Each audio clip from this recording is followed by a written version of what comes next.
Hi, good afternoon, and welcome to this session on Song and Silence, the myth of convivencia and mutual hatred. My name is Ana Laguna. I am a professor of Spanish Early Modern Literatures and Cultures at Rutgers Camden, and also a member of the Race and the Early Modern World Working Group at the Center for Cultural Analysis here at Rutgers.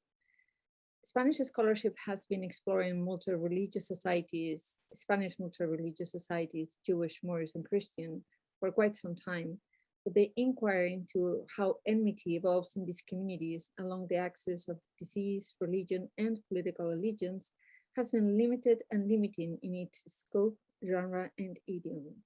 The broadening of this query to other chronological frames, discourses, and transoceanic regions has radically expanded the depth and significance of this research as we learn how contact by war, exploration, and colonization produces a wide range of racial formations with their own sets of frictions. The three speakers we are fortunate to have today demonstrate the rich contributions of these necessary disciplinary expansions. I will briefly introduce all three of them now. We will then hear their presentations before concluding with a Q&A session. At any point, you can write your questions for them in the Q&A chat box. Please remember that our subtitle function is active, so you can click the CC button to turn that on. Now, with no further ado, our first speaker is Yonatan Binyam, who has suggestively situated early Christian writing within the early modern race debate. The title of his talk today is The Impious and Carnal Race, Imperial Christianity, and the Racializing of the Jews. Our second speaker is Diego Javier Luis, who investigates the deep lasting connections between the Asia Pacific and Latin America over time. His presentation is titled Deconstructing Systematic Violence in Colonial Manila, from Discourse to Action. And Ireri Chávez Bárcenas is our last speaker. She has developed an innovative approach to studying the function, meaning, and transmission of the vernacular song tradition in the Spanish Empire. The title of her presentation is Turulu, Neglo y Miglilla Vamos Corriendo Dorá, Sounds of Race in 17th Century Puebla de Los Angeles. And now Yonatan has the floor for the screen.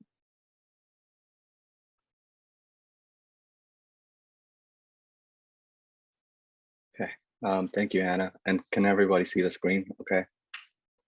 Okay, good.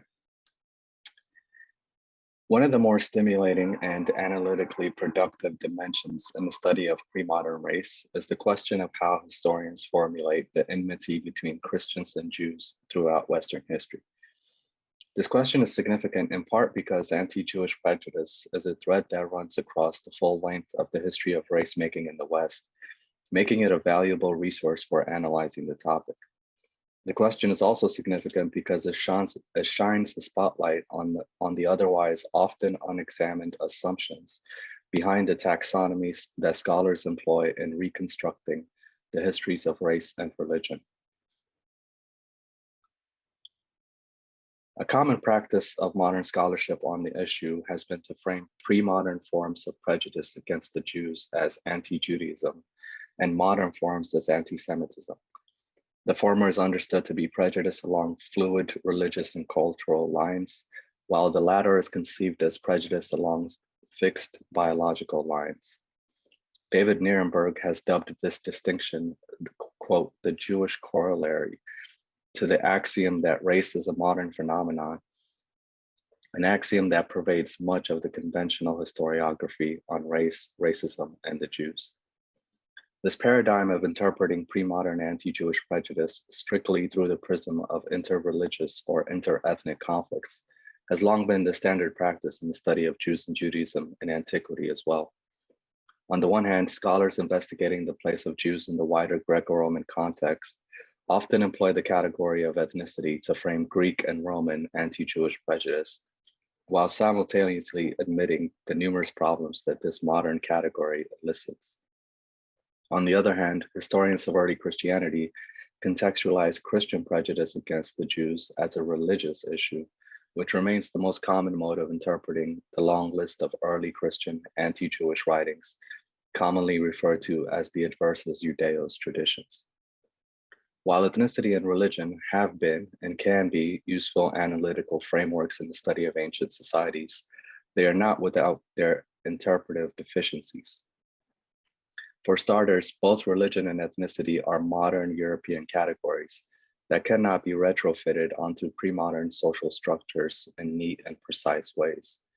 Additionally, these categories have had the effect of framing the history of race purely as a history of ideas, at the expense of decentering the discursive and structural shifts that shape the long genealogy of race.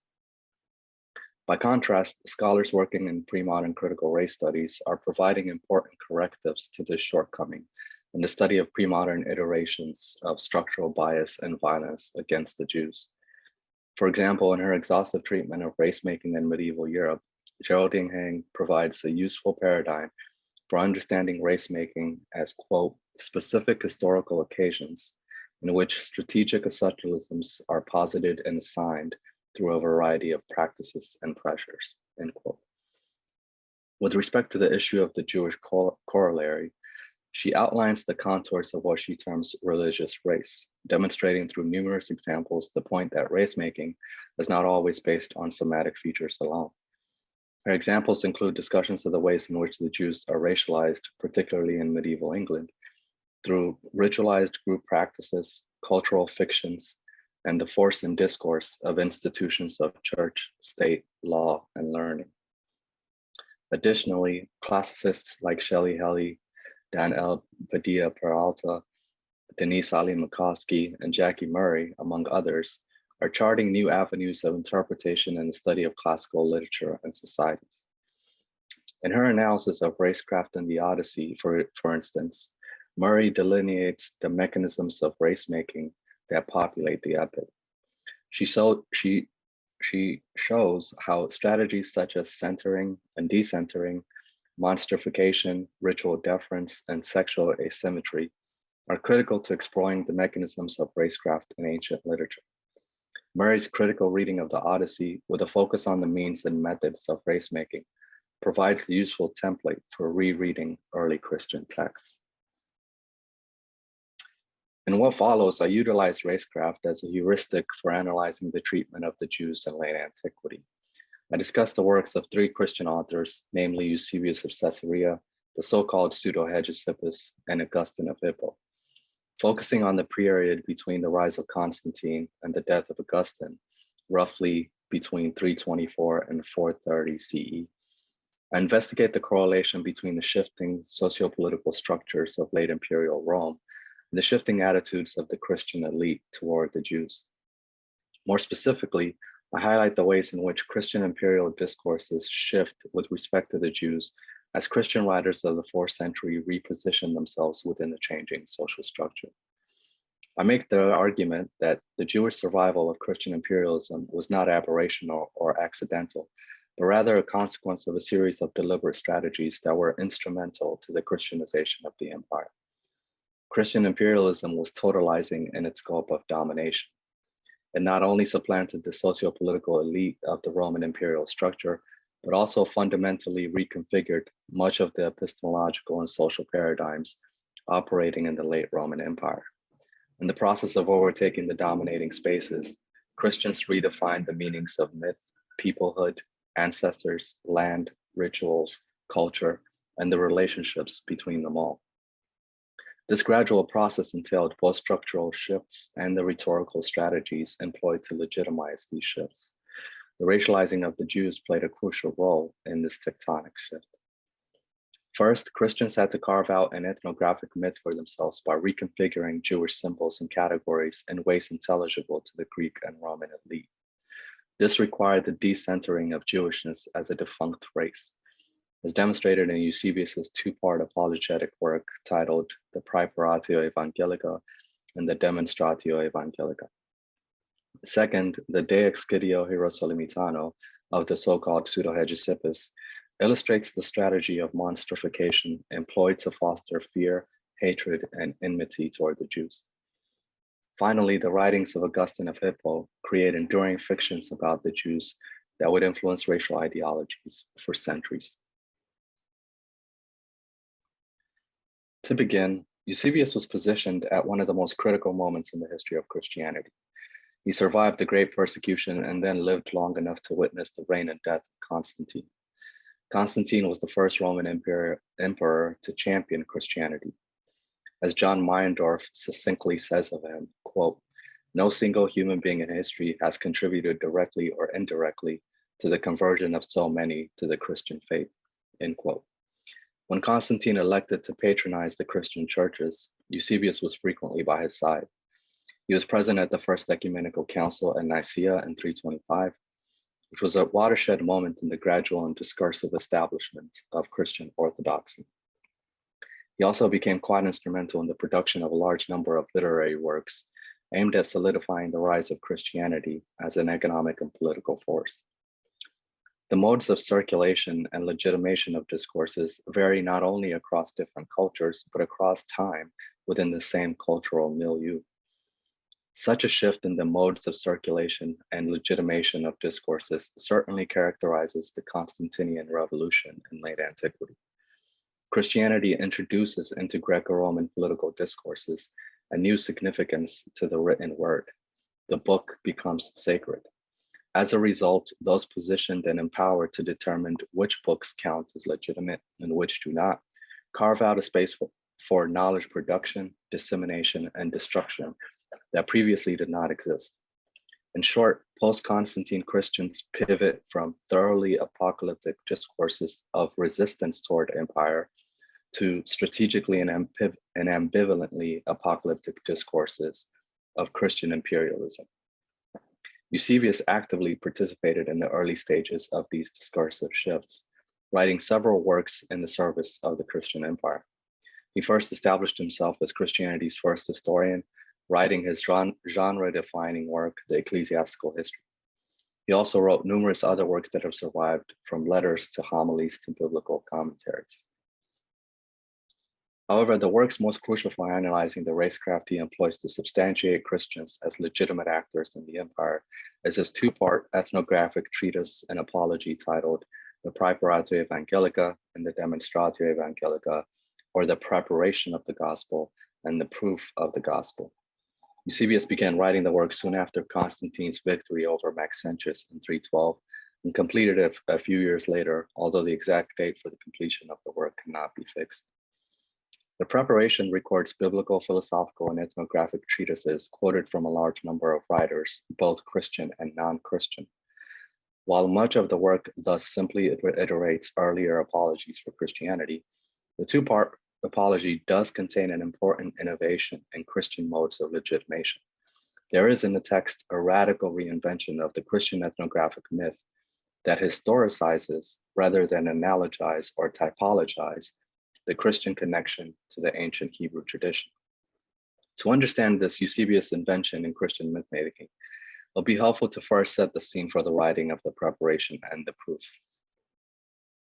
One of the primary reasons for the two-part apology was the invective against the Christian religion produced by the 3rd century Neoplatonist named Porphyry.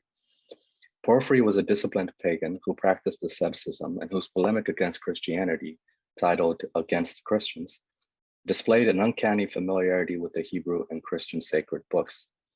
So devastating was his attack on Christianity that no less than 30 writers took up their pens to defend the Christian cause. Porphyry's primary objection to Christians was the novelty of their customs. He charged them in the Roman public court, and most likely in the court of emperors like Diocletian, before whom he lectured, with being apostates twice over. First, Christians abandoned the ancestral traditions of Judaism from which they emerged. And second, they misled others to abandon their own ancestral traditions for Christianity. These charges carried enormous weight in antiquity, since the identity of a people was inextricably tied to their ancient customs, rituals, and gods. Greco-Roman modes of being in the world made no separation between land, people, customs, and what we would call religion.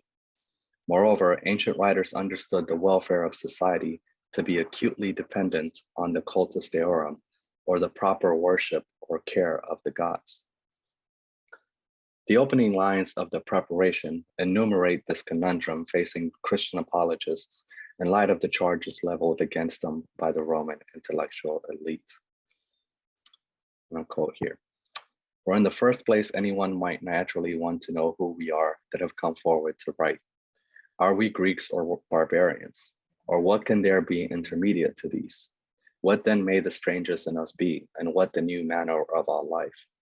And how can men fail to be in every way impious and atheistic, who have apostatized from their ancestral gods, by whom every nation and every state is sustained?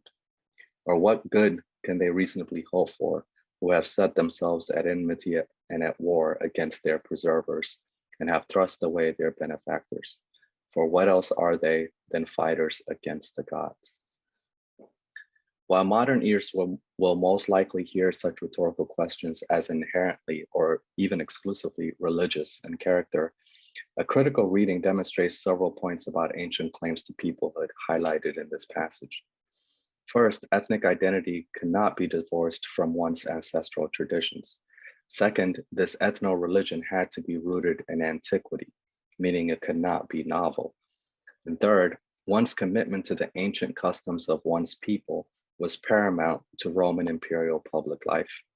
Political leaders, who were also de facto religious leaders, needed to convince the populace that they operated within the favor of the gods, which was seen as the essential foundation for the welfare of society.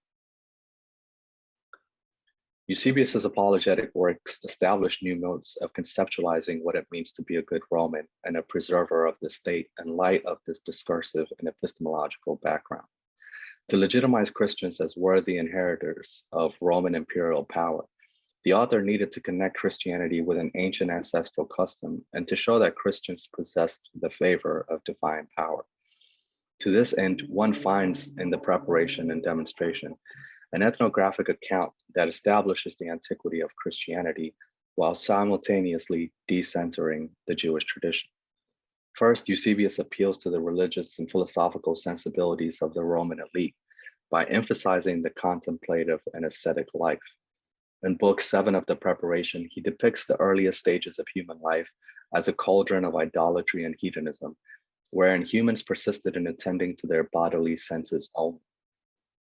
Time after time, he reiterates the qualitative distinction that he makes between a carnal, bestial life of the body and a contemplative ascetic life lived for the soul. He then makes the claim that the Hebrews constitute the most ancient ethnos, who precede even the Greeks in their philosophically erudite nature of customs. These ancient Hebrews, or the pre-Mosaic and pre-Judaic saints, as the text sometimes refers to them, seek after the one omnipotent God, while the rest of the world chases after vain pleasures. As other nations worship rocks, trees, humans, and animals, the Hebrews recognize the elements in nature not as gods, but merely as the creations of the one true God. Above all, the Hebrews discover that the sanctity of the inner soul, and they grow to cherish it over against the lustful desires of the flesh. After painting the ancient Hebrews as the pioneers of the philosophical, that is to say, monotheistic and ascetic manner of life, Eusebius then argues that they are the ancestors of Christians. He writes as follows: though they were neither Jew nor Greek by birth, we know them to have been conspicuously pious, holy, and just. This compels us to conceive some other ideal of religion, the Sevillas, by which they must have guided their lives. Would not this be exactly that third form of religion midway between Judaism and Hellenism, which I have already deduced as the most ancient and most vulnerable of all religions, and which has been preached of late to all nations through our Savior? Christianity would therefore be the most ancient polity for holiness, and the most ancient philosophy, most antique philosophy, only lately codified as law. To substantiate this connection between Christians and the ancient Hebrews, moreover, Eusebius inscribes an ethnography of the Jews that effectively divorces them from the ancient Hebrew tradition. He does this by locating the origins of the Jews in Egypt. Spurred by a devolution in moral character and cultural assimilation with Egyptian customs, the children of the Hebrews become Jews over the course of their captivity in Egypt. Eusebius writes, "But after the Hebrews who had been mentioned, the race of their descendants began to grow into a great multitude. The Jewish race, which they constituted, now went on multiplying daily and waxing great, until the influence of the pious conduct of their godly forefathers of old began little by little to be weakened and blunted. They forgot the virtue of their forefathers and came round in their modes of living to like customs with the Egyptians, so that their characters seemed to differ in nothing from the Egyptian." In this way, the Bishop of Caesarea crafts a sublime antiquity for Christianity while decentering the Jews in one fell swoop. Whereas earlier apologists like Justin Martyr or Origen had utilized allegorical and typological arguments to wed Christian customs to the Hebrew scriptures, Eusebius, by contrast, historicizes both the roots of the Christian ethnos and the ethnogenesis of the Jews. Where results is a portrait of Christianity as a continuation of the most ancient and philosophically most pristine ethnic tradition, while the Jews are denigrated as the perpetrators of a deviant and obstinately carnal ethnic identity. The discursive strategies of race-making can be gleaned from such arguments. By redefining peoplehood along the lines of customs or manners of life, as opposed to blood, land, and language, late antique Christian discourse allows for strategic, ethnic, and socio-political alliances. Those seeking to attain legal power, economic assets, and social status now had the option of joining the Eusebian we, a strategically ambiguous use of the first person plural. In particular, it creates opportunities for the intellectual elite who now have a discursive blueprint for how to legitimize their claims to wealth and higher socio-political positions. By the time Eusebius died in 339, the Christian takeover of the empire was well on its way. However, the ultimate triumph of Christianity over all other religions was far from certain. Judaism still presented a formidable challenge to the legitimacy of Christian interpretations of the Hebrew Bible. Numerous Christian tracts written against the practice of Judaizing or converting someone to Judaism indicate that Jews continued to be rivals of Christian proselytism well into the 5th century. Greek and Roman critics of Christianity did not disappear overnight either. One detects a pattern of anxiety and fear in Christian self-definitions of the middle part of the 4th century. This fear heightens the Christian enmity for the Jews, whose presence continues to haunt the rising Christian elite in the 4th century. One work that demonstrates the anxiety-induced amplification of Christian enmity toward the Jews is the late 4th century Latin reworking of Josephus's Jewish War. The text comes to be mistakenly associated with a 2nd century Christian writer named Josephus, who was mentioned by Eusebius in the ecclesiastical history.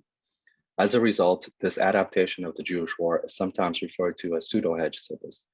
The original title of the work however, has been lost, and the text bears several different titles in the medieval manuscripts in which it appears.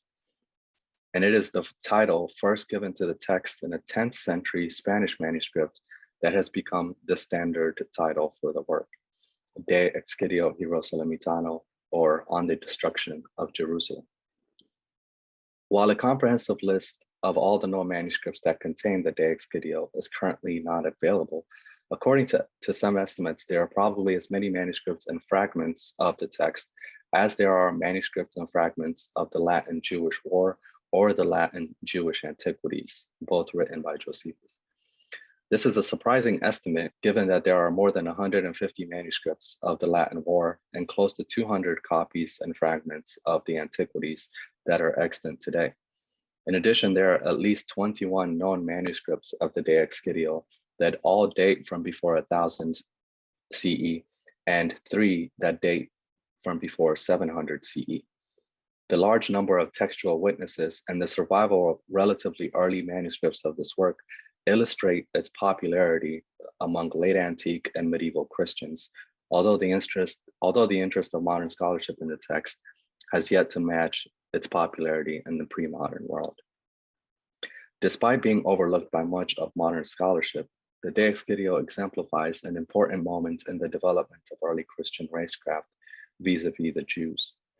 Eternal evidence suggests that the text is produced sometime around 370. This date is crucial because it follows on the heels of the reign of Rome's last non-Christian emperor, Julian, the so-called apostate. In the brief time that Julian presides as sole ruler of the empire between November 361 and June 363, he undertakes an ambitious, though ultimately abortive, attempt to revive the dying Greek and Roman religious traditions and to drive back the rising tide of imperial Christianity. Julian's attacks against Christianity, despite being unsuccessful, illustrate the still tenuous social position of Christians and their discourses of legitimacy in the middle of the 4th century. As part of his campaigns against the Christians, whom he deridingly referred to as the Galileans, Julian committed himself to helping the Jews rebuild their temple. The reconstruction of the Jewish temple would have killed two birds with one stone for Julian. On the one hand, he believed that it was his responsibility as both the political and religious leader of the empire to ensure the cultus deorum, or the proper care of the ancestral gods. This meant ensuring the continuation of the worship of the ancestral gods of all people, including the Jews. Rebuilding the temple would revive the sacrificial dimension of Judaism that had been lost at the destruction of the Second Temple in the year 70. On the other hand, a rebuilt temple would also undermine Christian claims about the displacement of Judaism by Christianity. Beginning in the 2nd century, Christians had long pointed to the destruction of the temple as a divine sign of the resettlement of God's favor from Judaism to Christianity. Julian's attempt to rebuild the temple therefore heightened the anxiety among Christians, whose very identity and legitimacy as a religious system depended on the continued decentering of the Jews. In her recent monograph on white rage, Carol Anderson discusses how the fears and anxieties associated with the potential loss of socio-political dominance can produce heightened moments of racial hatred and violence. Moreover, Heng has outlined how the creation of, quote, affective cultures of hate and fear, end quote, in the medieval period contribute to the periodic combustions of violence against the Jews. The De Excidio represents a similar moment in the late antique racializing of the Jews. The author of the work transforms the text of Josephus by adding numerous passages filled with acerbic invectives against the Jews. Monstrification here becomes a helpful heuristic for thinking through the means and methods of racecraft employed in the De Excidio. Jackie Murray discusses how although monstrification typically takes the form of maligning the bodies and physical features of the subaltern group, a subaltern group that shares similar phenotypical traits with a dominant group may be racialized through metaphorical associations with the monstrous. The monstrification of the Jews in the De Excidio fits into the latter type, wherein the Jews are depicted as murderers and inhuman cannibals. Arguably the most illustrative example of this mode of monstrification is found in chapter 40 of book 5 in the De Excidio. This chapter relates the story of Maria, a mother to an infant son who finds herself trapped in the city of Jerusalem during the Roman siege of the city. In the months-long famine that ensues as a result of the Roman blockade, she is driven by hunger and madness to kill, cook, and eat her own son. The story, which first appears in book 6 of Josephus' Jewish War, becomes one of the most famous stories about the Jews circulating among medieval Christians. In fact, its popularity among Christians is second only to the testimony of Flavianum, the passage in Jewish Antiquities 18 that mentions Jesus, easily the most significant and most debated as extra-biblical reference to Christianity's founding figure. The anonymous author of the De Excidio utilizes the story of Maria to monstrify the Jews as a cursed race of savages. He inserts into the Josephine account of the story a lengthy speech delivered through the mouth of Titus, the then general of Rome's legions conducting the siege. After he hears about the horror of the cannibalistic mother, Titus, raising his hands to heaven, says the following: "Indeed, we came for war, but we are not contending with human beings. What sensible thing can I say against all the madness of monsters and wild animals? Even wild animals love their offspring, which they feed in spite of their own hunger, and they abstain from the bodies of wild animals who are similar to them. That a mother has devoured a member to which she gave birth is beyond every hardship. I absolve myself clean before you. I absolve myself clean before you from this contagion, whatever power you are in heaven. End quote. Whereas the story of Maria is designed to elicit pity from the reader in Josephus's account, the De Excidio's framing of the story through the speech of Titus has the opposite effect. It is an iteration of the affective fictions of enmity and fear, instrumental for fostering a hatred of the subaltern, in this case, the Jews. The DEH contributes to this form of race making, not only, and by DEH I mean the De Excidio, contributes to this form of race making not only by depicting the Jews as savage, murderous, cannibalistic, but also by consistently associating the meaning of Jewishness with the execution of Jesus. The Jews, according to the so-called pseudo-Hegesippus, have always been murderers of God's prophets. In effect, the De Excidio strategically essentializes a certain historical narrative about the Jews in the service of racializing them. The intense enmity toward the Jews in 4th century texts like the De Excidio runs concurrently with the gradual erosion of the legal protections afforded to the Jews under Roman law. This structural shift is indicated in part by a series of imperial decrees recorded in the Theodosian Code. For example, as early as 335, Jews are restricted from circumcising their slaves. By 356, they are threatened with capital punishment for converting women to Judaism, an ethno-religion that is by this point referred to in the law code as a flagitium, a term variously translated as a wickedness or a crime. Another law passed in 393 after the outlawing of all non-Christian Greco-Roman religions by Theodosius I criminalizes the destruction of Jewish synagogues. The legislation of 393 indicates an upsurge in Christian violence against the Jews in the wake of the destruction of non-Christian temples, shrines, and holy sites at the close of the 4th century. It also indicates, however, that despite the intensity of the enmity against the Jews, there is both a discursive and institutional drive to not destroy Judaism along with other religions. This is due in part because of Christianity's strategic ambivalence toward Jews and Judaism, an ambivalence that appears most clearly in the writings of perhaps the most influential Christian thinker in late antiquity, Augustine of Hippo. Augustine was a North African Roman who was Bishop of Hippo from 391 until his death in 430. He made his official conversion to Christianity in 386, as popularized by his autobiography, The Confessions. By the time he was ordained bishop, Theodosius I had made Orthodox Christianity the official religion of the empire. Augustine was thus witness to the destruction of non-Christian religions, legitimized by the strategically and ambivalently apocalyptic ideology of Christian imperialism, which held that divine providence had orchestrated the Christianization of the empire.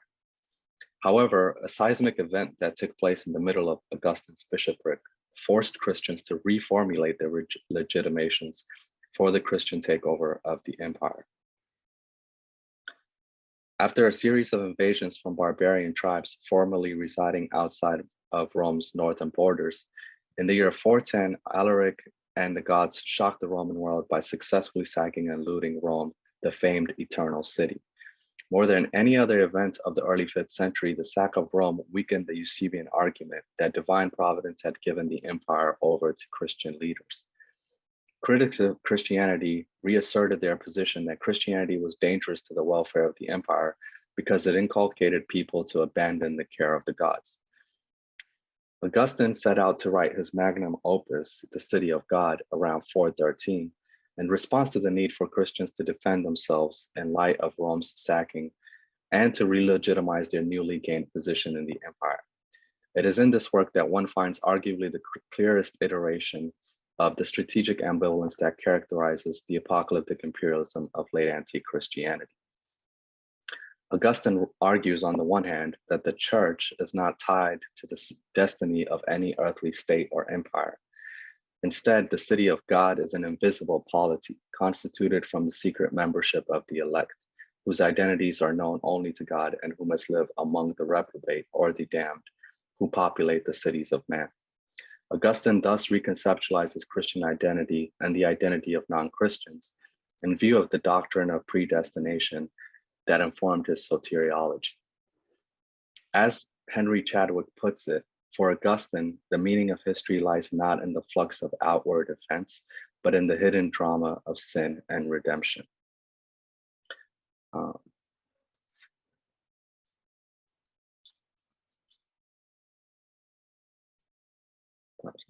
I'm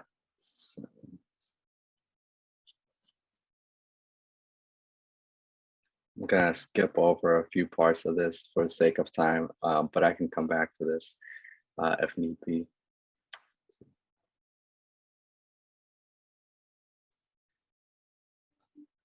Augustine portrays the Jewish refusal to abandon the Mosaic law as a good thing to the extent that it serves as a witness to the truth of Christianity. He develops this idea while writing against the Manichaeans. The Bishop of Hippo employs a typological hermeneutics in which he depicts Cain and Abel as archetypes who prefigure the Jews and Christians respectively. Just as Cain is cursed by God to become a fugitive and a wanderer on the earth, so are the Jews who were scattered across the world after the destruction of Jerusalem in 70. Augustine writes, what does God say? Anyone who kills Cain will be undone by vengeance sevenfold. It's as if God had said, it will not be, as you say, the impious race or genus of the carnal Jews will never die a bodily death. Whoever would destroy them in this way will unloose the vengeance sevenfold. That is, he will bear away from them the sevenfold vengeance which I have wrapped around the Jewish people to protect them on account of their guilt in murdering Christ. Thus, the Jewish people will never perish. They make visible to the Christian faithful the subjugation that they merited because they, in the pride of their kingdom, put the Lord to death. And I will again skip over this part here and come back to my conclusions here. One can detect in this Augustinian reinvention of Jewish ethnographic myths early traces of the characteristics that define colonialist discourses of the modern period. In Black Skin, White Masks, for example, Frantz Fanon characterizes colonial ideology as Manichaean, one that creates a strict black and white, good and evil binary between the colonizer and the colonized. He returns to this idea in The Wretched of the Earth, writing, quote, the colonial world is a Manichaean world. The colonist is not content with physically limiting the space of the colonized, i.e. with the help of his agents of law and order. As if to illustrate the totalitarian nature of colonial exploitation, the colonist turns the colonized into a kind of quintessence of evil, end quote. This outline of the discursive tendencies of colonialist ideologies describes Augustine's ethnography of the Jews quite well.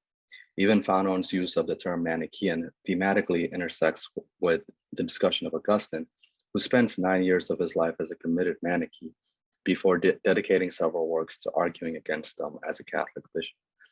Although he moves away from Manichaeism, Augustine's ideology continues to espouse the strict dualism to which Fanon alludes in his use of the term. The Bishop of Hippo reinvents the Jews as symbols of sin and damnation, whose darkness frames the light of Christianity. Under his pen, the Jews become the eternal enemies of a newly empowered socio-political class, who, as the situation warrants, can claim to be both not of this world and simultaneously rulers of it. I'd like to conclude by returning to the Jewish Corollary to the question of pre-modern race. Specifically, I seek to draw attention to the following question. What is lost and what is gained by the use of the anti-Judaism versus anti-Semitism divide in investigating the history of Western enmity toward the Jews? What is gained and what is lost by framing this history through the categories of ethnicity, religion, or race? While no doubt there will be many more answers to these questions than those proposed in this short essay, I have highlighted what I see to be important consequences of the ways in which this story is framed. Historians of antiquity, both those who work in classics and those who work in early Christian studies, have struggled to figure out how to adequately fuse the conceptual horizons of ancient writers with those employed by modern scholarship. A critique of the Jewish corollary, like the one provided in this paper, demonstrates the limitations of the conceptual corridors that scholarship sometimes forces itself into through the insistence on arbitrary categories like anti-Judaism and anti-Semitism. Such categorizations in practice become hermeneutic blinders, leading to the reconstruction of one-dimensional historical actors. When early Christians are seen only as quote-unquote Christians, it is tempting to rationalize the discontinuities and complexities of their writings through a strictly religious paradigm. By contrast, what the analytic model of Racecraft provides for the study of this issue is a range of theories and methods designed to focus attention on the structural dimensions of social formation. In particular, it shows the dynamic and reciprocal relationship between rhetorical strategies and the social structures they are meant to legitimize. It forces the historian to conceptualize not the generic and nebulous histories of quote-unquote Christians and Jews, but rather the stories of specific social actors struggling to position themselves favorably in an unstable and shifting social structure. Thank you.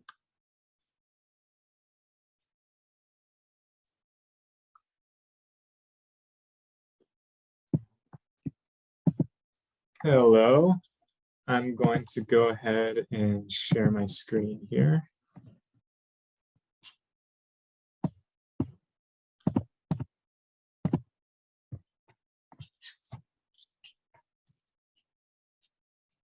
Before beginning, I'd just like to very briefly thank everybody for being here, the other panelists, Patricia for the invitation to speak, to Ana for the introduction. This is Deconstructing Systematic Violence in Colonial Manila from Discourse to Action. Several of the largest instances of interethnic violence in the early modern world occurred in Spanish-controlled Manila during the 17th century. 1603 marks the earliest explosion of indiscriminate violence against Manila's Chinese residents called sanglayas.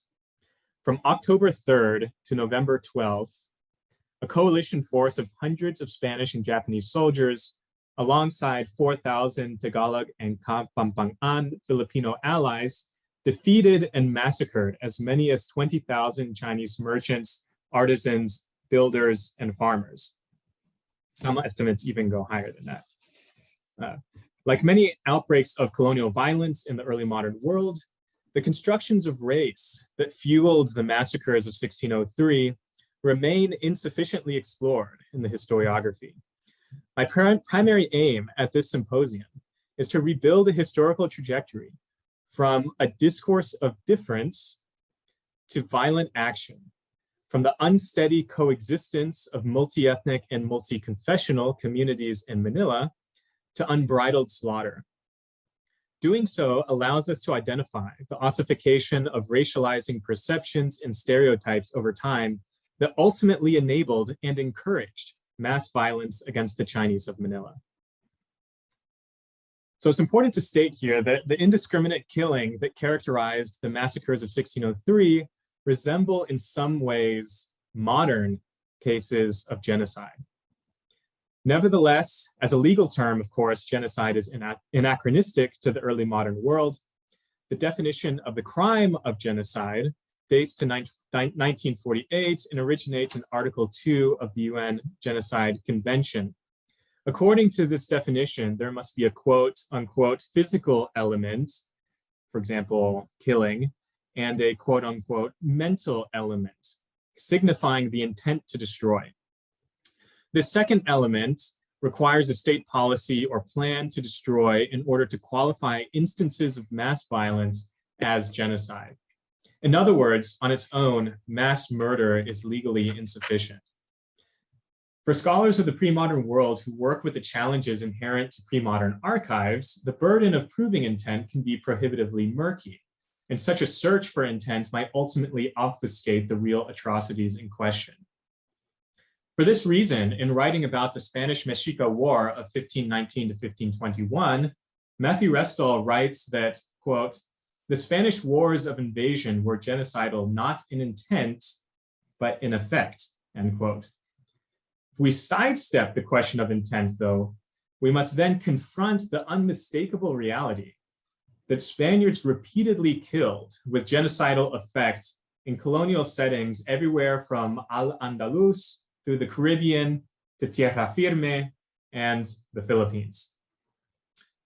Undeniably, mass murder, thus, was a fundamental practice of the Spanish colonial toolkit, like enslavement, tribute collection, and reducción into Hispanic townships. These instances of mass murder, especially against unarmed non-Spaniards, most often occurred under the guise of self-defense. Writing at the turn of the 17th century, the soldier Bernardo Vargas Machuca best articulated this position. Machuca based his justification for the quote-unquote anticipated attack in Luis de Narvaez's Science of Swordplay, which he extrapolated to be a universal principle of war. Machuca wrote that, quote, if one should acquire and recognize the intention of the enemy, he should attack beforehand, end quote. Machuca articulated this position to defend Francisco Pizarro and his company's brutal massacre of several thousand unarmed Inca noble soldiers and retainers at Cajamarca in 1532. Intention, as Machuca understood it, depended on the perception that non-Spanish peoples, even if unarmed, were inherently threatening to Spanish presence. In this regard, state intent, crucial to the modern legal definition of genocide, misses the point for this context. A racialized discourse of fear ascribed intent and predicated large-scale violence in colonial settings. Racialization in colonial Manila derived its form from Spanish discomfort with the unassimilated Chinese population living in a Catholic colonial society alongside indigenous Filipino New Christians.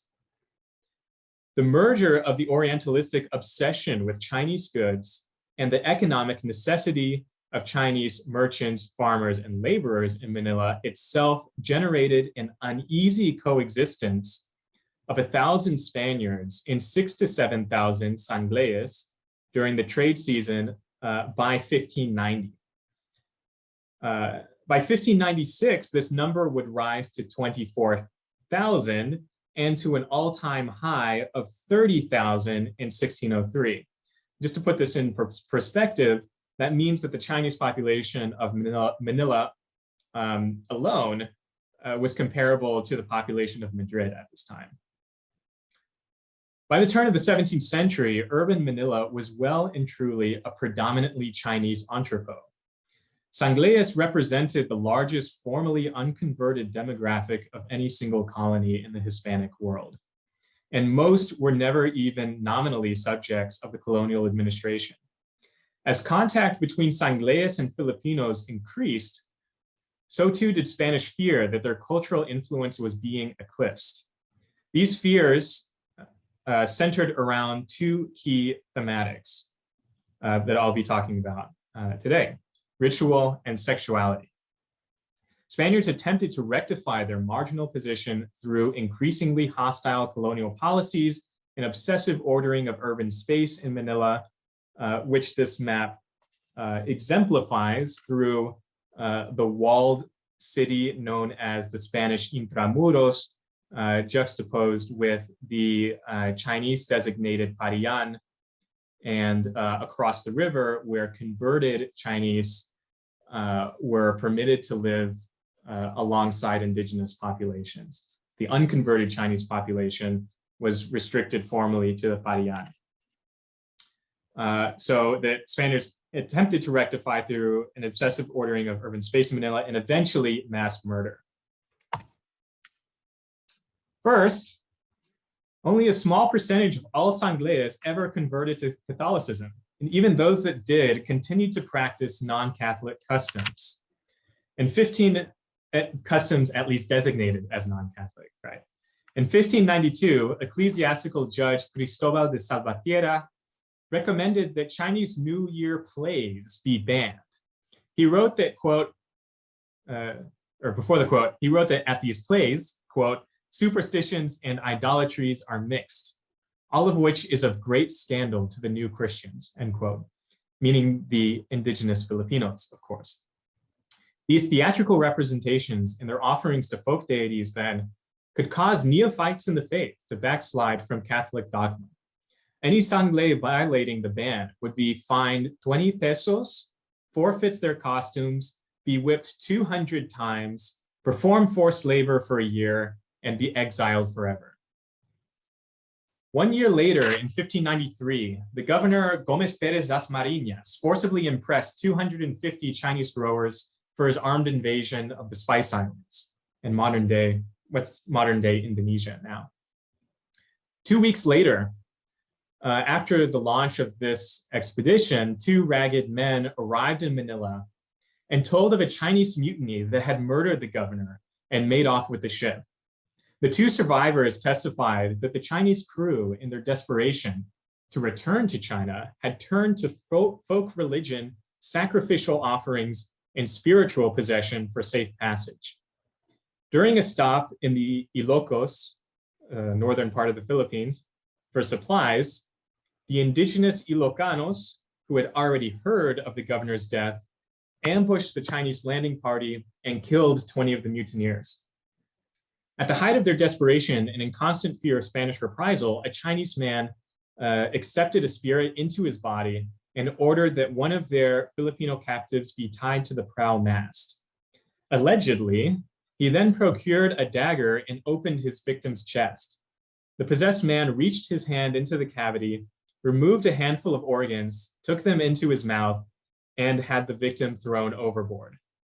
The mutineers then abandoned the Spaniards on a nearby island and continued on their way back to China.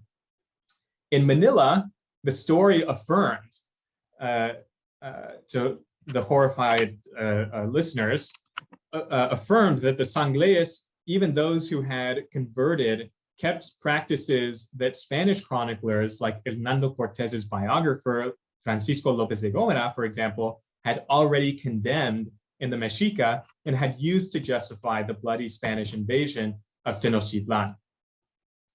Second, the overwhelming majority of sanglees were Fujianese men with no plans to stay permanently in the Philippines.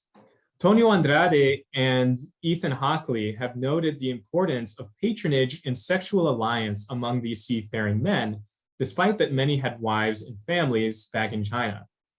In the Philippines, sanglees continued these diasporic practices with indigenous Filipino men. To scandalize Spanish observers, these sexual relations were manifestations of one of Catholicism's worst offenses, sodomy, or the pecado nefando, as they refer to it. Zeb Tortorici has shown that sodomy did not always signify the act of penetration, but could also include a wide range of flirtatious encounters. The Archbishop of the Philippines, Miguel de Benavides, would later describe sodomy as sanglees giving gifts to Filipino boys bathing nude in the Pasig River. Such descriptions also relied upon a broader discourse that feminized unbaptized sanglees for their long hair.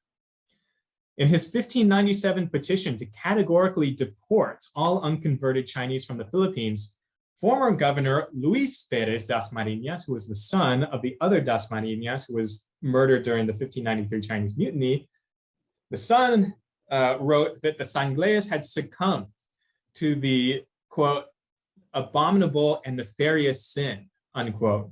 And as such, they were, quote, extremely greedy and thieving and traitorous in their being, end quote.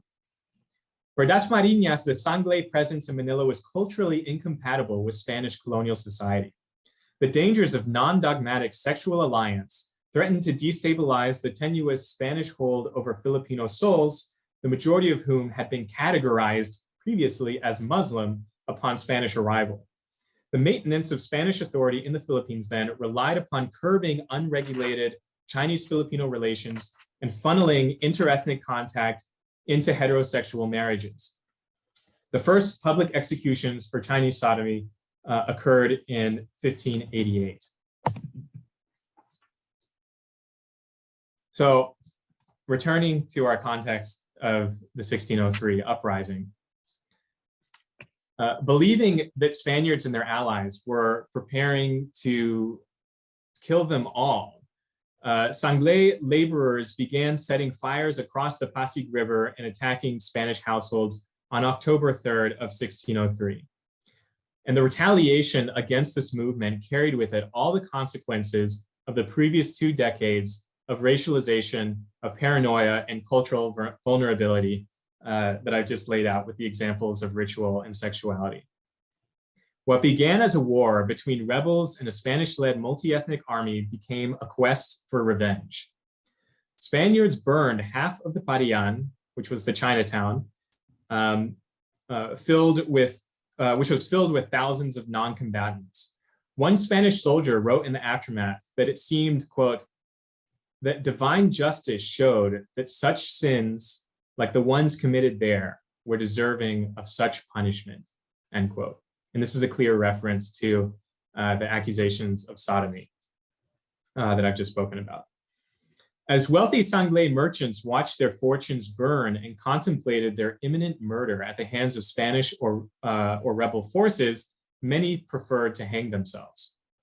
After the coalition army repulsed the Sanglés from the city walls, it completed the sack of the Parian, pilfering a staggering 80,000 pesos in an afternoon and evening.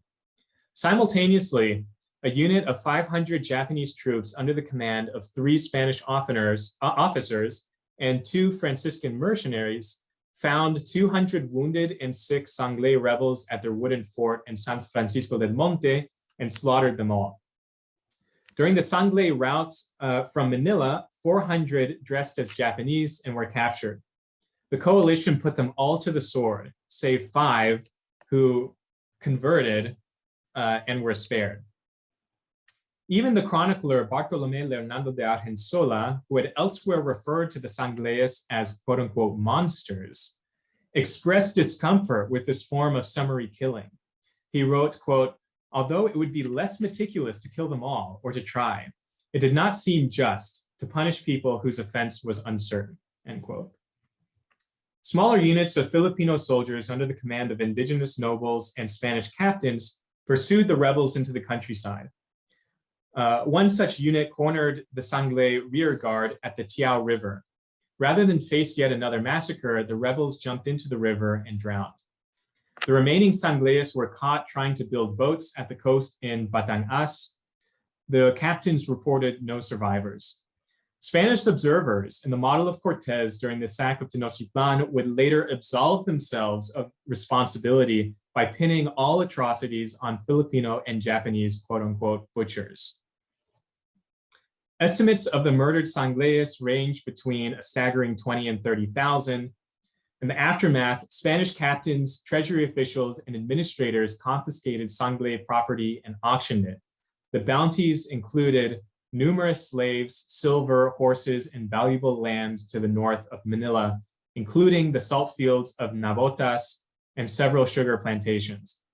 Filipino nobles like Don Guillermo de Marocot and Don Ventura de Mendoza, who led indigenous troops during the massacres, received unprecedented promotion and pensions in the following years. So although the brevity of this presentation has necessarily left out many other significant examples that would be worth discussing elsewhere or perhaps in the Q&A, I hope that this study of what happened before and during 1603 clarifies that early modern instances of mass violence in colonial settings like those of the modern world rarely occurred spontaneously. They relied upon discursive regimes of incommensurable difference in the unholy precedent of indiscriminate action. Despite that the nature of early modern archives complicates the question of state intent, numerous records do reveal that colonial forms of race-making produced a wide range of adverse outcomes, the genealogy of which ended in none other than mass violence that in their effect resemble genocide after Restall's usage of the word in the case of the Spanish Mexica War. I'd like to suggest that doing so endows these little-known atrocities with a heightened importance and visibility that inextricably connects them in the longue durée to other times and places that mirror this trajectory from discourse to violence that we have observed in 1603, such as Batavia in 1740, Rock Springs in 1885, Torreon in 1911, Atlanta in 2021, and many, many others. Thank you. Thank you.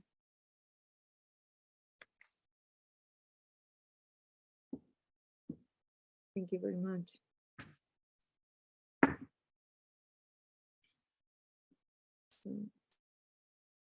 Sorry for the technical problem. It seems like after almost a year and a half, one is still new to all these things. Yes, yes, but I am so glad that we got it just in time to actually listen to a beautiful song. So that was fantastic. Congratulations to all the panelists for fantastic, very stimulating papers and presentations. And we have quite a little bit of time for questions and comments. And while they roll in, I would like to maybe start with one for really all three of you. Yonatan, I think, mentioned David Nuremberg, and he's one of the things that he says is that one of the provocations that he has for us is the idea that what if what is known as the history of concepts is really a history either of our knowledge of concepts or of the meaning of words? How do you think that your work contributes to our understanding of the history of the ideas of race, of genocide, of apocalyptic views of race? How do you think that your understanding of the history of these ideas is conveyed in your own work, or how do you think that you are contributing to the meaning of words, to expanding the meaning of words, the meaning of sounds, the meaning of historical records that seem to have been so grossly overlooked?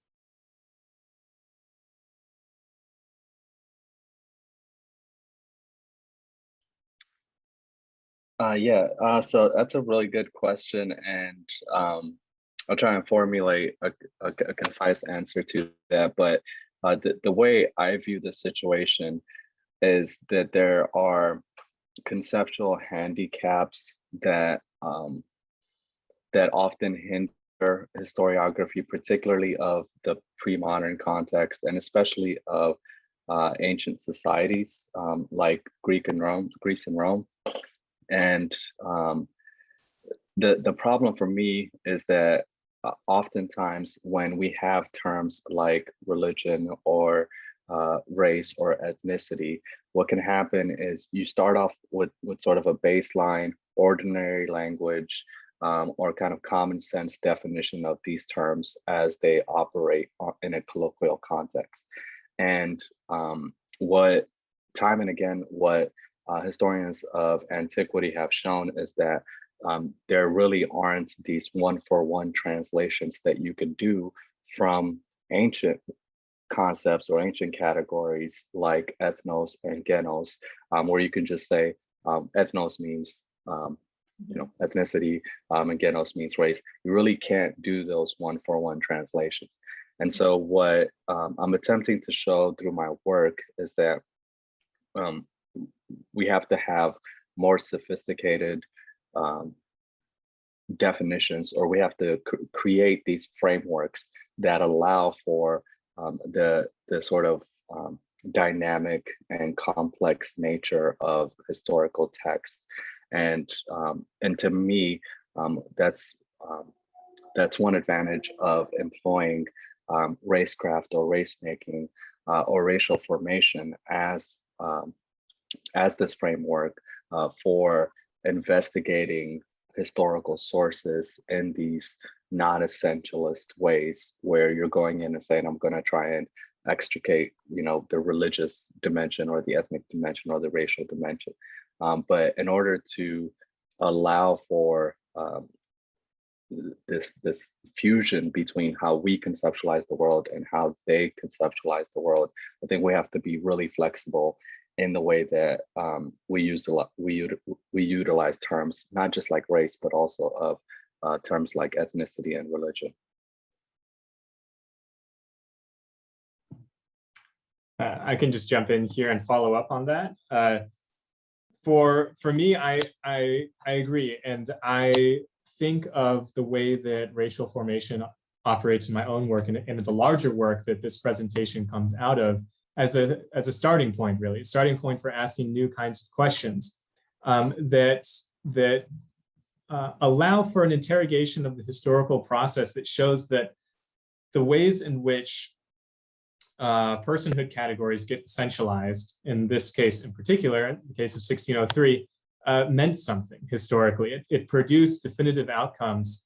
And furthermore, in the larger work, what happens in 1603 pertains to the emergence of trans-Pacific mobility from the Philippines to Mexico that ultimately generates the first Asian communities in the Americas, and they're arriving initially in central Mexico and dispersing outwards from there. But that 1603 played a fundamental role in the ethno-linguistic groups present in that movement, the social conditions under which they traveled, the timing of the movement, its expansion, and so forth. And so for me, this is really kind of an exemplification of the ways in which racial formation, it's not only a methodological toolkit, although it is a fundamentally important one, but it also produced very important historical ramifications that I think we're really only beginning to uncover, and there's a lot more left to do. I will also say that understanding, as you're mentioning, Diego, understanding this global movement, for example, I did focus on a specific city in New Spain, but understanding this global movement, of course, expands the meaning of words that a few years ago, a few decades were not really questioned. So, you know, bringing more sophisticated definitions even to these categorizations of people, and understanding that sometimes, of course, it is important for people on the places that where they are living in the city and how they are categorized by authorities. But also when you go and cross your information with the sources, then you find that there are many nuances. So one needs to really expand our understanding of all these concepts.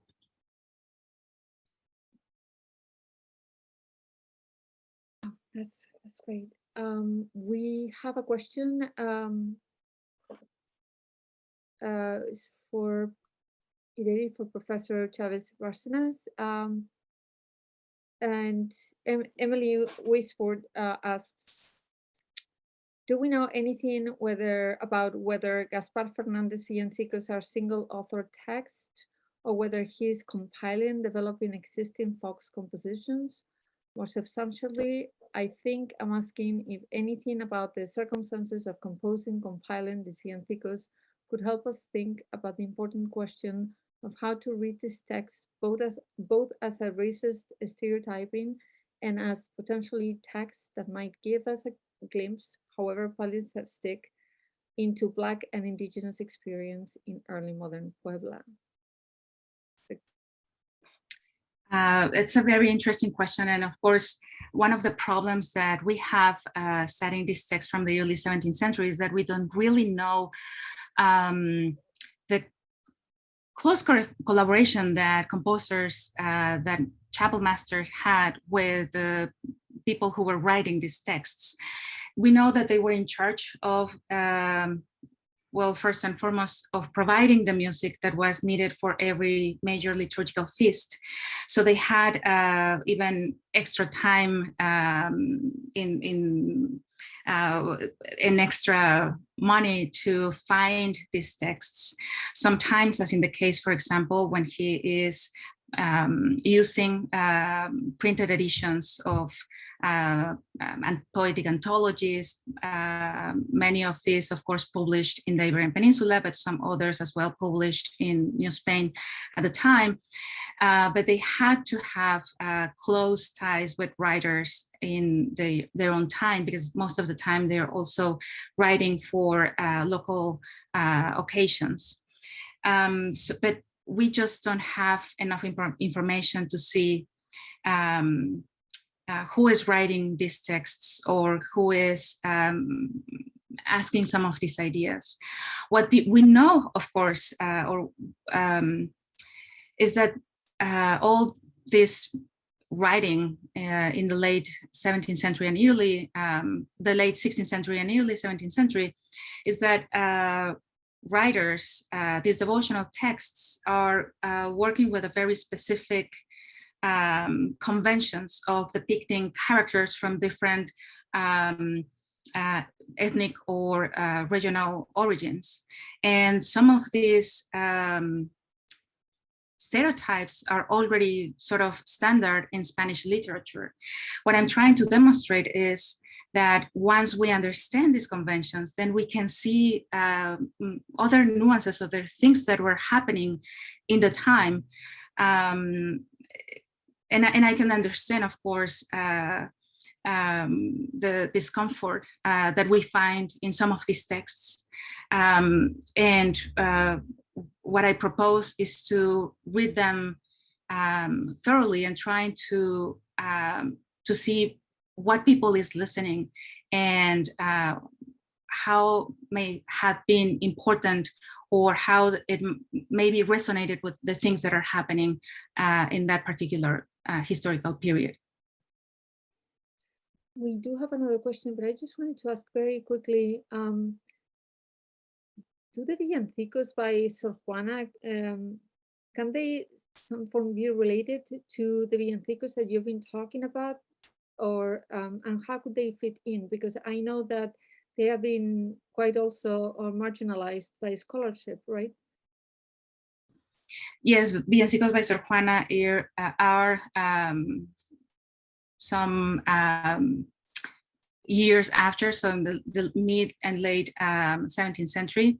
But it's basically, they conform to the same tradition. So what is really interesting is that we see in this case, for example, a very famous female writer, poet, scholar who is being asked to write all these texts for important celebrations in both the cathedral in Mexico City and the Cathedral of Puebla. They were very famous at the time, and actually they were printed so that people could read those texts before the celebration. So they are intimately related. If we can imagine them as they follow the same tradition. However, by the time when Sor Juana is writing, the practice is already very standard. So we know that how many songs were needed for which feasts and so on. Thank you. So we have a question for Yonatan. It's a methodology related question. Yov says, if we trace the emulsification of Jews in late antiquity Rome to power struggles between imperial Christianity and polytheist Rome, how do we explain similar demonization and marginalization of Jews by the Tihuado Church of the Empire of Ethiopia? Where is the intersection of faith and power politics?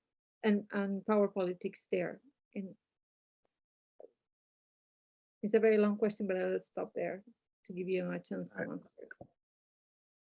Yeah, thank you for that question. So this is a question that I've been thinking a little bit about myself because I've done some work in medieval Ethiopic texts and in particular at medieval Ethiopic conceptualizations of Jews and Judaism. And I would say that there are a couple of interesting similarities that you find where, as one would expect, a lot of times the reinventions of ethnographic myths about Christians and or Jews is often in the service of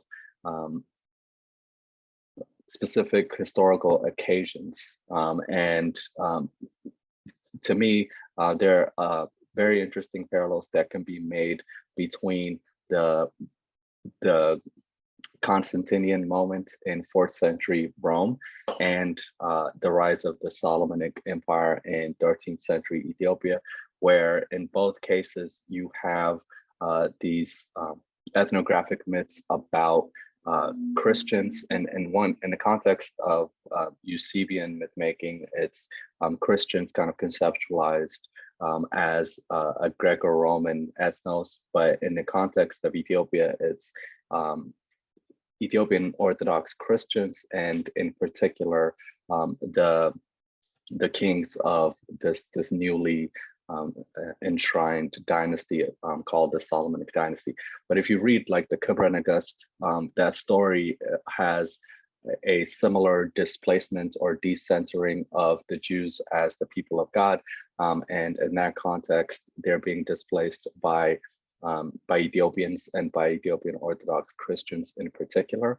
But at the same time, there are very interesting differences because the term Ayhud in Ethiopic which means Jew, is used often in negative ways, but it's used in the Ethiopic context to malign or vilify like heretical Christians. So Christians who profess to be Christians, but are considered to be heretical Christians by the dominating powers. And I still haven't worked out exactly how that term operates in the medieval Ethiopic context. That I think that's a question that needs to be teased out. But to circle back to the second part of your question, where is the intersection between faith and power politics? I think part of the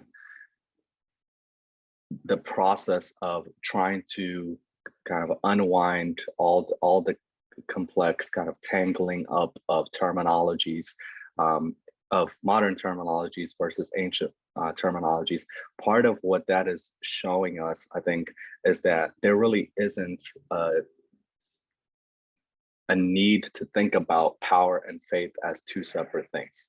And I think that's demonstrated in a number of ways in the late antique Roman context, where you have this notion that is a part of Roman political ideology, that the political leaders are simultaneously the religious leaders, and there really aren't any conceptual distinctions made between those separate offices. And then with the Christianization of the empire, where you have the Christian narrative itself being used in service of both the acquiring and maintaining of power, and that's also what's taking place in with the rise of the Solomonic Empire in medieval Ethiopia. So that's sort of how I would see the picture. Well, the way you have amplified this notion of actually religion and power is going to leave me thinking for days. So yes, thank you very much. We are kind of entering in the last stretch of the Q&A, and I have another question for all three of you. So you is wondering, understands actually that the one goal that the kind of work that you are doing is to illuminate imperial textual objects and conceptual discursive creations, but wonders if this kind of approach can run the risk of sliding into a stabilizing categories of time, place, and persons that are fundamentally imperial and challenged by some critical work now. So it wonders if in the important work that you have presented here, if you can think of other tools that can problematize our tendencies to reproduce the imperial. What are other strategies that you can think of to problematize imperial past and present historical periodization, and even, you know, historiographic foundations too.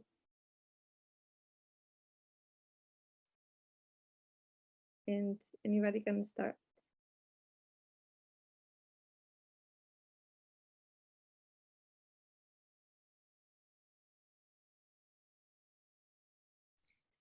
Well, if I may, I'll jump.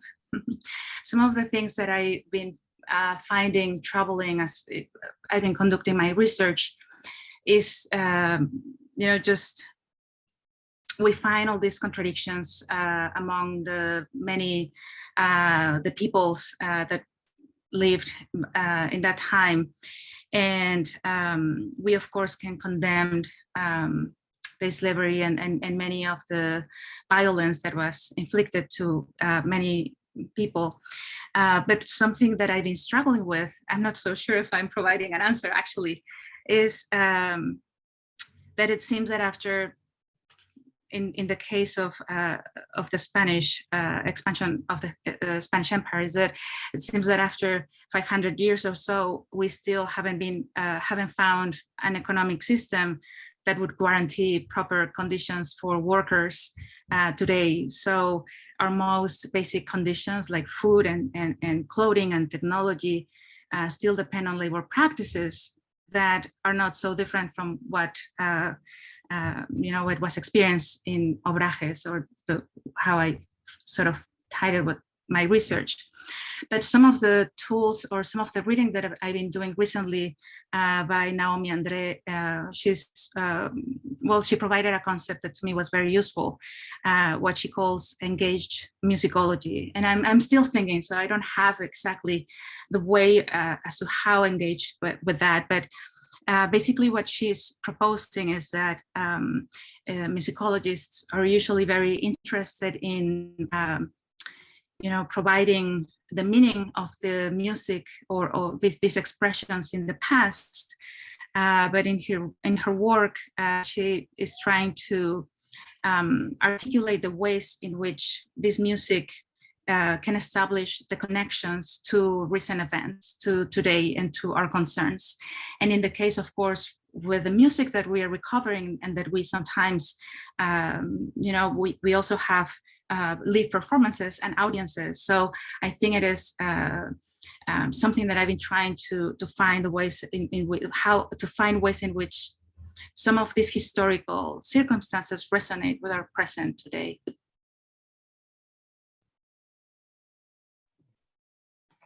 I'd like to make sure I'm understanding your question correctly. The question is how we're looking to move beyond imperial categories. Is that? Yes, the question actually asked, the question was specific to historical periodization, actually. So I'll repeat it. Are there other tools that you can think of that problematize imperial past and current historical periodization? Well, I think that the topic of periodization here is very interesting because especially in the context of this panel as well, and the symposium as a whole. Ultimately, we're using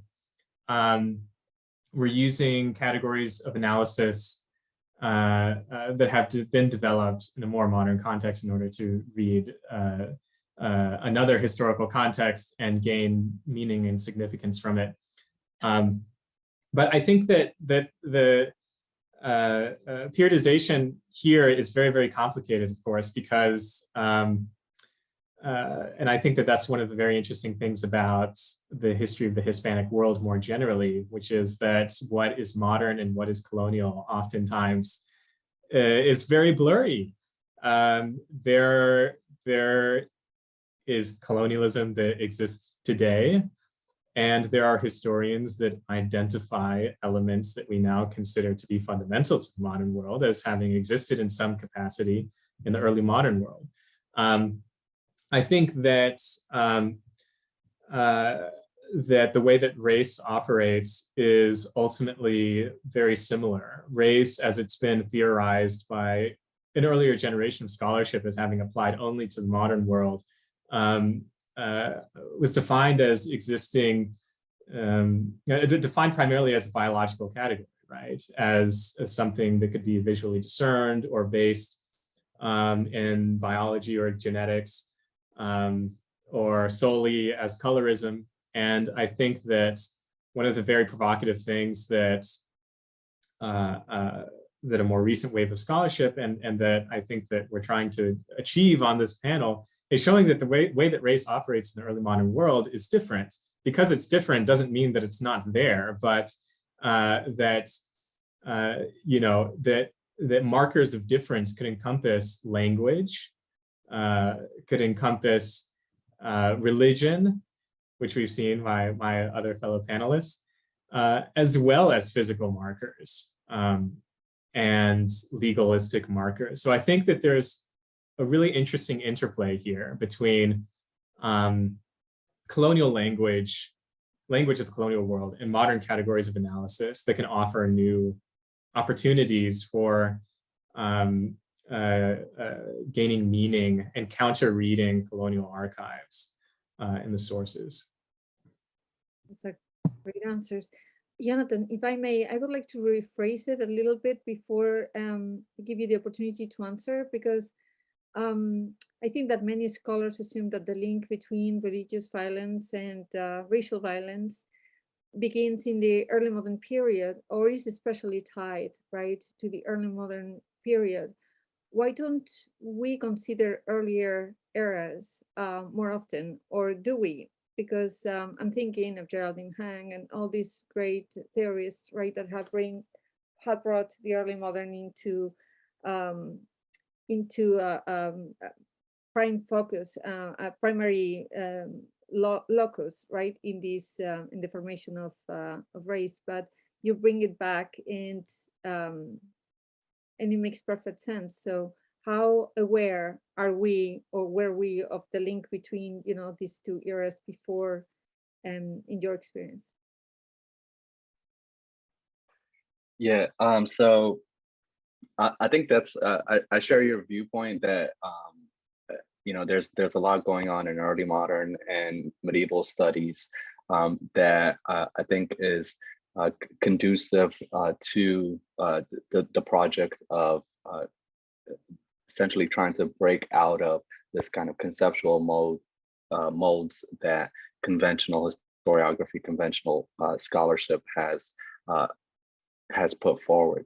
And as to the question of why classicists and scholars of early Christianity are not as engaged in this you know, mode of scholarship, I don't know the answer to that, other than just saying that I think we are picking up some steam. So I think we're joining the party a little late, but I think we're coming around. But to there's a couple of, and I think Diego hit some of the points that I wanted to make, but if I could add a couple more. One of the things that I think keeps us in these in the lanes in which scholarship often you know, continues to sort of drive is the way that institutions are organized in like particularly Western universities, where like the historization is not just baked into the way that we think and write, but like our very institutions are like divided into classics or early Christian studies or medieval studies or modern studies, and it has that kind of institutional inertia to it that I think you know, as Diego mentioned, like this symposium itself and Race Before Race itself is a good corrective that I think the more programs like Race Before Race, and then in terms of destabilizing not just these categories of time, but also geographies. One, I think like very like fruitful program or scholarly movement that's been going on is the Global Middle Ages program, where it's not only attempting to destabilize these rigid you know, periodizations of history, but also trying to think about these issues of identity formation, in particular identity formations of, you know, that we often categorize as simply religious. So like the histories of Christians and Muslims and Jews, but to think about these concepts across time. And one way, as far as particular tools are concerned, in terms of getting away from what is mentioned in the question as Anglo-Euro modes of knowing, is to do these comparative works of how it is that you know, Jews and Judaism conceptualized in medieval Ethiopia would be, for example, one case that I'm working on. But comparing and contrasting that, not just across time but across space as well, to get away from these modes. And then the other thing I would say very quickly is this issue of genre, which I think really restricts all the potential ways there are of interpreting the past and naming the past and kind of reconstructing the past that there are. But so like if you're not involved in early Christian studies, you may not have been that jarred when I refer to Eusebius's preparation as an ethnographic treatise, because it's always referred to as an apology or it's a theological work. And so when we kind of like categorize these writings and say, oh, this is a theological piece, this is apology, that like immediately puts restraints on how we are able to interpret that text. Whereas if you come at it and say this is an ancient ethnographic text where someone is writing, you know, these really significant and influential stories and narratives about how people identify themselves, then it, you know, it's possible to begin to think differently and to begin to write history differently. Yeah, definitely. So rigid disciplinary demarcations have caused us to really miss hugely important dimensions of cultural formations, right? And it's been especially pernicious for race. And what I see is that once you have that kind of irreverence for these big conceptual chronological frameworks, you tend to also apply it to your own field, to the specifics of the field, right? And produces these conversations. So I think we have one last question, and it's for Diego and Irene. And it says that the examples that you both analyze are very close in time and events to what is happening in the Iberian Peninsula. And Maite Green Mercado, she's thinking of the expulsion of the Moriscos. So she's wondering if the connection between processes of exclusion of racialization in Iberia, specifically related to Moriscos, and the racialization of the groups that you discussed in your papers are pertinent. So. Yeah, I can just briefly say, sorry, Diego. The idea is that the process of racialization is basically modeled by what is happening in the Iberian Peninsula. And so the expulsion of Moors and Jews is something that has the consequences in the Americas and beyond. Seminal work that I recommend reading is María Elena Martínez, Genealogical Fictions, where she explains basically in the first part of the book how this idea of purity of blood or pureza de sangre, that was sort of the driving force for unifying the Spanish Empire in the time of the Catholic monarchs, was expanded or traveled to the New World during the colonial period.